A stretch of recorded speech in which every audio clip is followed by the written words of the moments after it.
Ketidakberanian atau ketidaktegasan untuk berkata tidak kepada dosa seringkali menjadi penyebab utama kita tidak bisa maju di dalam Tuhan. Akhirnya kekristenan kita bantet, tetap saja standar, biasa-biasa saja, kurang bertumbuh, dan tidak berdampak terhadap orang lain.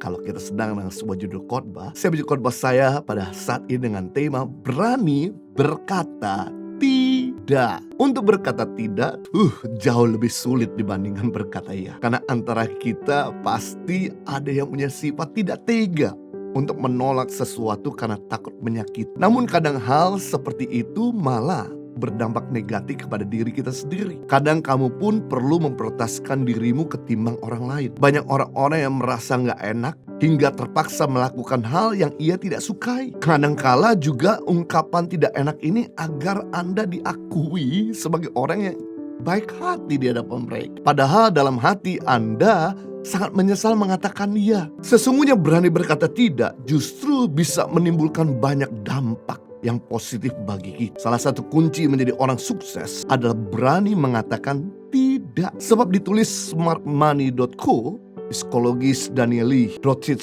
mengatakan bahwa kata tidak dapat membuat seseorang lebih bahagia. Dalam konteks pekerjaan, dengan berani mengatakan tidak berarti seseorang akan mampu mengatur jadwal dengan rapi dan sesuai target. Daniel Lee menyebutkan berkata tidak bisa jadi akan menutup beberapa pintu, namun bukan berarti tidak bisa membuka pintu-pintu yang lain. Amazing bukan? Berkata tidak membuat Anda keluar dari zona nyaman dan lebih menghargai diri sendiri. Senada dengan itu, Warren Buffett, salah satu orang terkaya di dunia, berkata, perbedaan antara orang sukses dan orang yang sangat sukses adalah orang yang sangat sukses akan berkata tidak pada hampir setiap apapun.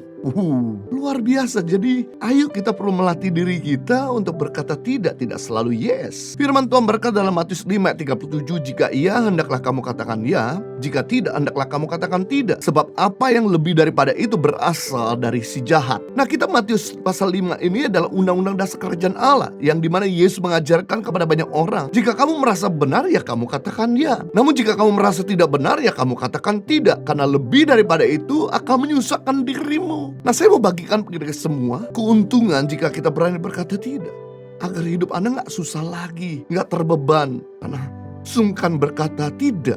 Nah, kita akan lihat di sini ada 3 keuntungan jika kita berani berkata tidak. Yang pertama, keuntungan kalau kita berkata tidak, Anda akan semakin berkenan di hadapan Tuhan. Berarti kalau Anda sering berkata iya, Anda makin gak berkenan di hadapan Tuhan. Wahyu 3:16. Jadi karena engkau suam-suam kuku dan tidak dingin atau panas, aku akan memuntahkan engkau dari mulutmu. Ini adalah teguran Tuhan kepada jemaat di Laodikia, adalah jemaat terburuk dari 7 jemaat di Asia Kecil atau Turki. Kenapa jemaat Laodikia menjadi jemaat terburuk? Karena sekalipun jemaat ini kaya, rajin beribadah, aktif dalam pelayanan, tetapi mereka tetap saja berkompromi dengan dosa. Jemaat ini suka dengan kenyamanan, tidak berani berkata tidak kepada arus dunia. Hal ini menyebabkan mereka jadi suam-suam kuku, tidak dingin atau tidak panas. Itu sebabnya Tuhan ingin memuntahkan mereka. Artinya Tuhan menolak mereka. Ternyata begitu kita sulit berkata tidak, maka kita jadi orang Kristen yoyo, naik turun, timbul tenggelam, sebentar panas, sebentar dingin, jatuh bangun dalam dosa.